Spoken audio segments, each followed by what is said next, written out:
See here, రెండు కవల ప్రధానాంకాల మొత్తము 84 అగునట్లు ఎన్ని జతలు ఉంటాయి? అసలు కవల ప్రధానాంకాలు అంటే ఏంటివి? ఓకే, ఇవన్నీ జతలు, ప్రధానాంకాల జతలు. వీటిని కవల ప్రధానాంకాలు అంటాం. ఎందుకంటామంటే వీటి భేదము 2, వీటి భేదం 2. ఓకేనా, వీటి భేదం 2. ఇట్లా ప్రధాన సంఖ్యల భేదము 2 ఉంది కాబట్టి వీటిని ఏమంటామంటే కవల ప్రధానాంకాలు అంటాం. కానీ ఇక్కడ ఏమన్నాడు? కవల ప్రధానాంకాల మొత్తం 84 అయ్యేటివి ఎన్ని ఉన్నాయి కవల ప్రధానాంకాలు అన్నాడు. ఇప్పుడు 2 యాడ్ చేయండి, 8 వస్తుంది. 5 7 చేయండి, 12 వస్తుంది. అంటే 11 + 13 యాడ్ చేయండి, ఎంత వస్తుంది? 24 వస్తుంది. అంటే డాష్ డాష్ లాస్ట్కి ఇది యాడ్ చేసి చూద్దాం.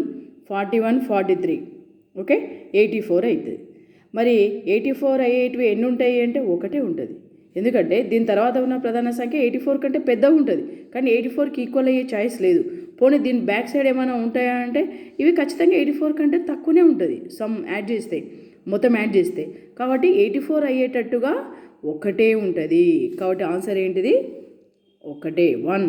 కాబట్టి answer is 2. Okay, thank you.